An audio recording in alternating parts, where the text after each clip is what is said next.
So the last week or so, I've been thinking about the preciousness of our teachers. And then today again, I was reminded of how precious they are. And I think in terms of if I picked up pretty much any Dharma book and started reading it without a teacher, it would be very similar to picking up a book on computer programming for me. You know, I might have a superficial idea, but boy, when you just think about how teachers unpack one sentence for maybe, 10 or 15 minutes, so they're very precious.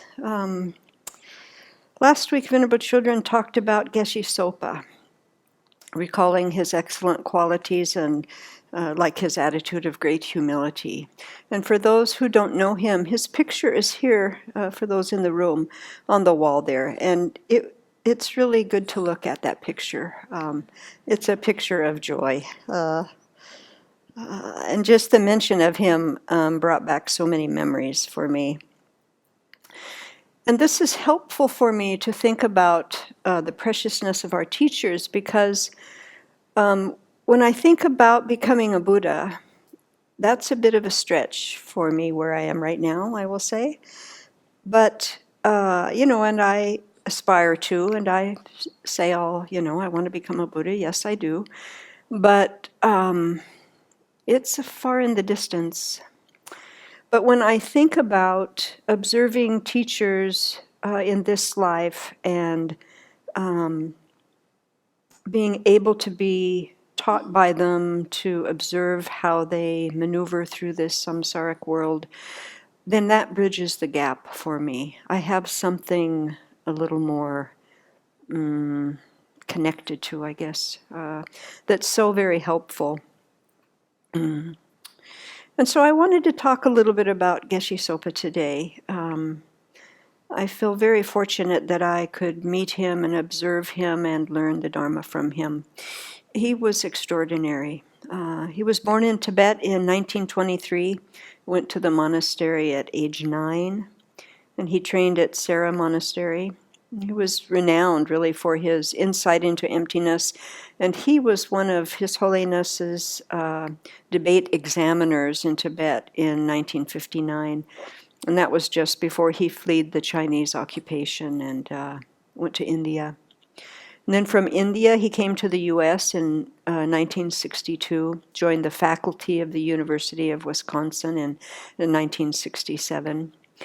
And he retired as a full professor there. And if you know anything about academics and who gets into those spots, again, he was extraordinary. Retired as a full professor. He also was the spiritual head of Deer Park Buddhist Center. And he died on August 28th, 2014, at the age of 92.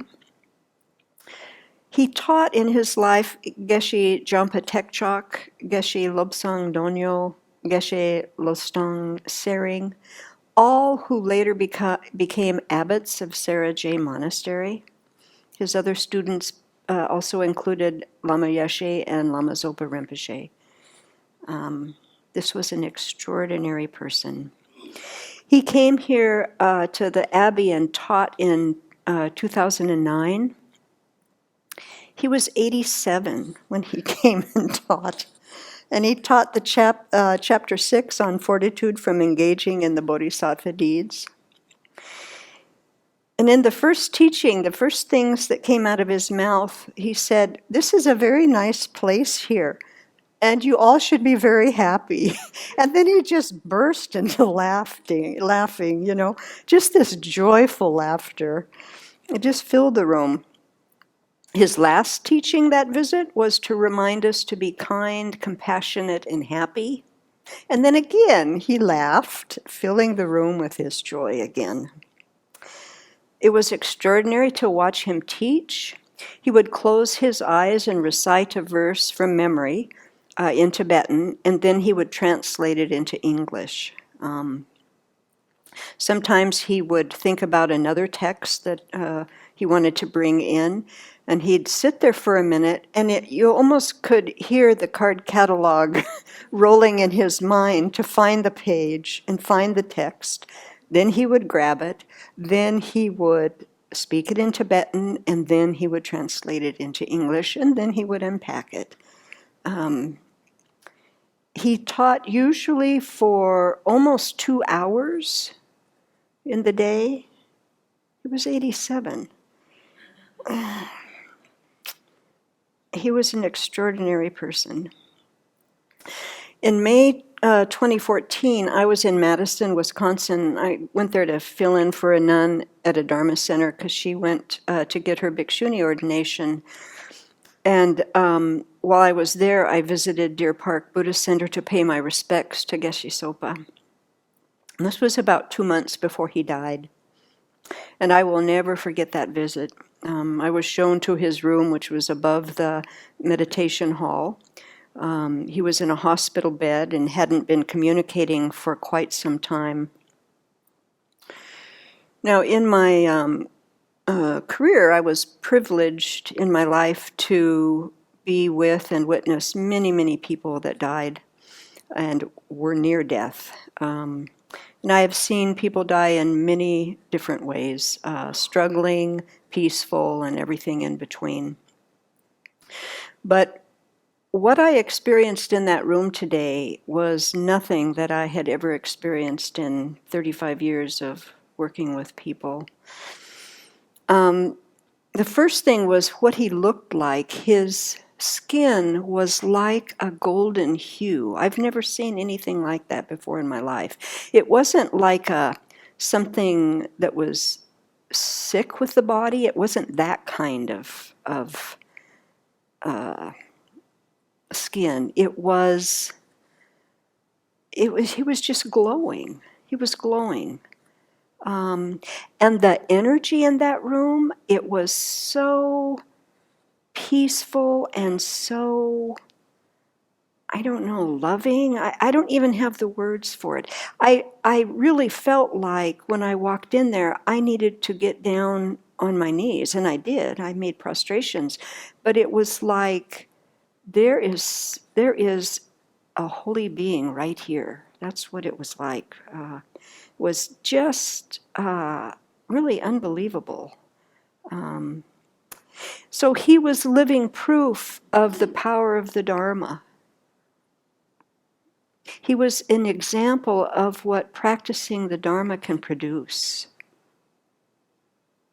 And I don't know about you, but I have such a small mind sometimes, so narrow, so little. And when we meet someone like Geshe SOPA, it has the power to start opening our minds to what we can do, what we can accomplish if we put our attention to it and follow the path. And so that's really what he serves. When I think about him, it helps me open my mind and open my heart and to myself and others, that what we can accomplish in this precious life. And it was so clear in the room, his body was done, there was no doubt. But boy, his mind was there. And every person that walked into that room got such a teaching from him, Here is how you can transition from this life to the next. Here is how you can use the power of your mind. It was so clear that that's what he was doing. So may we remember our potential and keep practicing right up to and throughout our death time with the thought of benefiting others, just like Geshe SOPA did.